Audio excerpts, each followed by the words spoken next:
country. So today we're going to do a little something different. Okay. Let's talk about the emotional roller coaster of our buyers and sellers today. A roller coaster, I would say, even from where we're sitting at this year compared to last year, there's been a lot that's changed for sure. So a lot more challenges that buyers are facing than they did a year ago. Things look very different for us this year. I think it's unexpected too. Yeah. I have a guy that was on the fence, a client that was on the fence since last year, and I've been hitting him up, contacting him pretty consistently since October. Out the blue, he contacted me. And I was like, okay, where you been? But it's all good. I think they're going through, the emotions of, can I afford, can I not afford? A lot of people have even changing dynamics of the family. So a lot go on within, I guess, that 6-month time frame. So we're really on an emotional roller coaster. Yeah, I think since being in the business for so long, I see these roller coasters. But this one even snugged me for a little bit. Because it's not like we're dealing with the normal emotional roller coaster of a buyer. Should I, shouldn't I? We're dealing with interest rates. We're dealing with high inflation. We're dealing with, oh my gosh, we're dealing with so much. Even, this is a political year, election time. Right. So there's so much uncertainty going in, and then it doesn't help when the interest rates are so much higher. So I see it on both ends where our market is very unpredictable. Right. And with that, it does lead to our buyers and sellers being unpredictable too. You mentioned all of those other things that took place in addition to election year. How does that really, what about inventory? Because I remember when that was a big problem. Do we have a problem with inventory? Like, are the houses there to even buy, or? It all depends. Think about that. If we are we're about to list a property in Coker's Crossing where there's currently only 3 houses on the market. So that particular area, you can say, hey, is little to inventory. Mm-hmm. But think about Cane Bay. I was just about to bring that up. We got so many. What is it? It's like 80 homes, you said? Oh, that's just in for like a specific breakdown of square footage. Yeah. But I want to say it's like close to 200 or 300 homes. Yeah. Just for that neighborhood alone. So it's going to be per neighborhood or per city or per area that's going to define the inventory. But overall, we do have inventory on the market, but in some areas it's still scarce. Yeah. And then you mentioned with the increase in interest rates, but then we got to look at home prices too. Yeah. Now, and that's another thing. If you're looking for a house under $250,000, there's little to nothing. So when you say what's on the market, it might be 3 or 4 houses, period. Right? But if you say, hey, I'm looking for a house at $350,000, you might bring opens right. That's the norm now. That is the average. You're right. That is the average right now. So not to take y'all completely off the subject, but did y'all see the Post and Courier? It was an ad.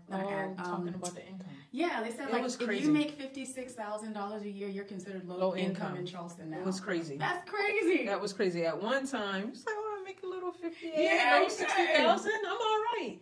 It is crazy. Yeah. Yeah, it was very discouraging. I know. You see people reading things like that and then trying to decide if buying a house is going to work for them or something like that. It's just kind of discouraging, but, Well, I don't want to put my political hat on.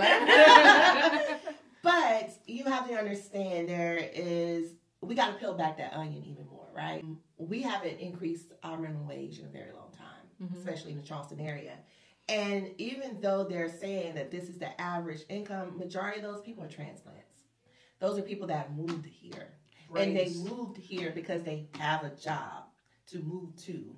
Where the locals, we're not having. That is where it's hitting us the most. Yeah, and you see that locals cannot stay where, they reside, where they've grew up. Right. So, what do they do? And, what you just said, think about it. Even if we had people who are currently still living on James Island as family, downtown Charleston as family, even West Ashley, Mount Pleasant as well. Mm-hmm. Can they even afford the taxes? They might not even have a mortgage, but can they even afford the taxes due to all the increases in the pricing of the houses? In the development around. Mm-hmm. Right.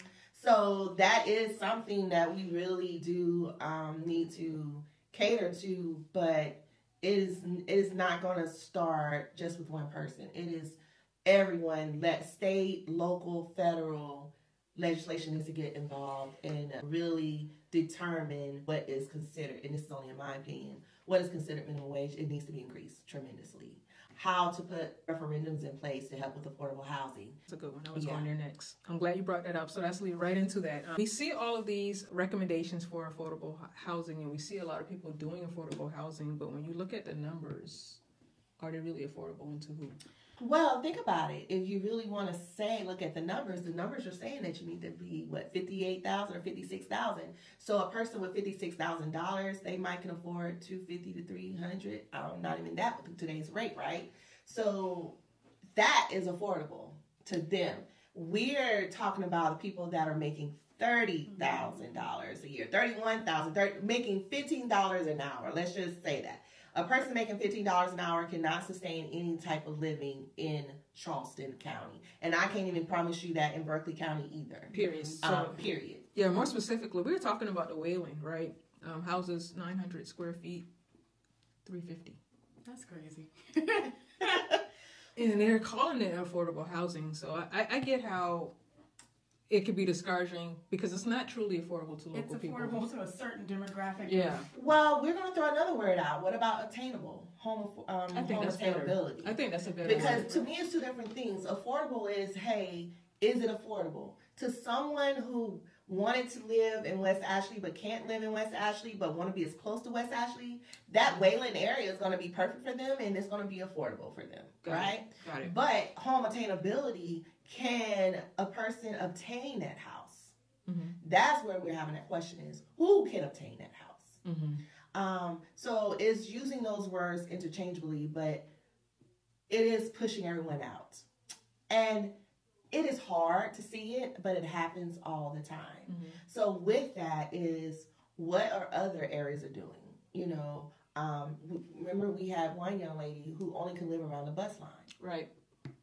What if we push those bus lines out more?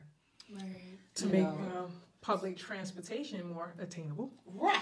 So where that person can go a little further, get 100%, be in Monk's Corner, be in the old parts of Somerville, like off of Old Orangeburg Road, and they still have accessibility to get there to their job. Yeah. So we can't only talk about one area, and that's when I say pull back those onions, right? Right. Those layers, because we all know prices are not going to go down tremendously to help a person get in a home. Right. Instead, we got to find a way to help them. If it is subsidizing their mortgage, if it is decreasing their interest rate, that's how we're going to get them to obtain the house. Through various programs. Mm-hmm. Okay. Or making upgrades into what's accessible and the resources, like extending public transportation to those further areas. And I just attended a North Market area for our realtors last week, and one thing that stood out, they are wanting people to rethink what is small and big. Oh my gosh, so speaking of that, there is a builder that we work with often, and they have a new community a little further out, and they had houses starting at like $250, right? $250. I was like, oh my God, this is great. I have a client that this is going to work for. Well, I'm like, can you send me the house for $250? Well, they send me, it's this little, it's a little hut. It's like 800 square feet, no garage, barely any windows, like two bedrooms on like either side, a little kitchen, little living room, and then like one bathroom that they're sharing. And that's $250,000. And I'm like, okay, cool. I could get somebody in that house, but like, maybe life goes on and they want to upgrade. How easy is it going to be for them to sell this little resell this little hut? But anyways, right. So definitely that is happening. And think about it. That house in Wayland, that was 900, 800 square feet. A family lived there. Yeah. A family lived there. I think we know about how, a lot of us grew up, especially in the city, with smaller homes and big families. I grew up in Maryville. And my grandmother built and added on until she got a 2,500 square foot house. It's just the reality of things. Like families have changed too, and dynamics have changed. So I don't think we find often that big families are moving into 2-bedroom, 1-bath, 900 square foot houses. And I'll be honest, that's not for that family. Right. It is for maybe a single person Young professional. or just recently married. and they might have one baby, and then it's like, all right, we on our second one. It's time for something. This is our starter home. Yeah. And that's one great thing that we need to talk to our home buyers about, right? Don't go big immediately. Right. You know, it's okay to start off with a smaller home. It's okay to share a bathroom. It's okay to have a townhome. We have just been conditioned, and I say that because I have teenagers, and when they went off to college, they're like, I don't want to share a bathroom with anybody. I don't want, and I completely understand, but we did it. I know I did it with my family, and we wanting big, but we also wanted it to be affordable. Right. Sometimes you can't have both. That's what I hear there. Okay. Yeah, we had a couple of clients that even started off. We had one last year, and that was a big factor in playing, no, I want to get a single family home. I said, I understand. And maybe that's the end goal, but let's start off somewhere. And we went with a townhome that felt like a single family home. And it was upgraded too. So I was like, hey, just get some feelers out there, get some, as my grandmother would say, put some irons in the fire, and then we got some place to go when it is time to move up. So, I mean, do get something, though. Get something you can afford.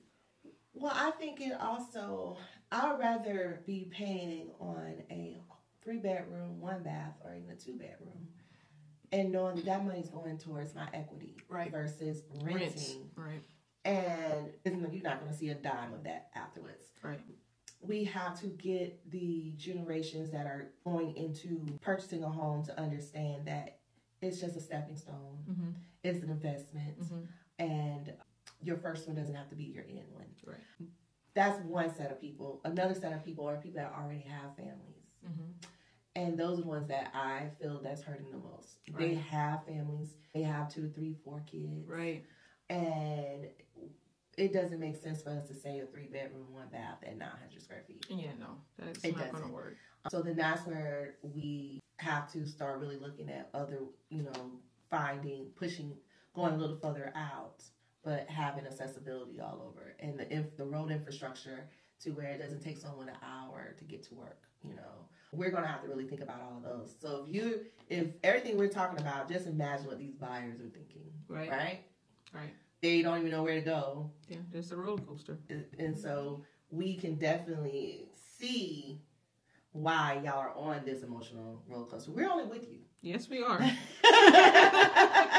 We're on it with you, but that doesn't mean there's a no. This is why we wanted to have that conversation today. It doesn't mean it's a no. It doesn't mean that you can't at all. Just got to get creative. Mm-hmm. And I love your word you always say is house hacking. Yeah. That's good. Let's think about how we can make it work. Even though I know we talk about house hacking is more of like buying a duplex or fourplex, but nowadays rent out a room. Yeah. There's so many traveling nurses, or think about military. One person can buy the house and you rent the rooms out, and it's affordable at that moment for you, and you're able to still make money. Right. That's beating them staying on the base. So there's so many things that people can do. They just have to be open-minded, I think. Mm-hmm. What else? What about our sellers? What can we expect to be on this roller coaster? It is not the market of 2020, 2021, 2022, where those homes are flying off. Right. Within like a week.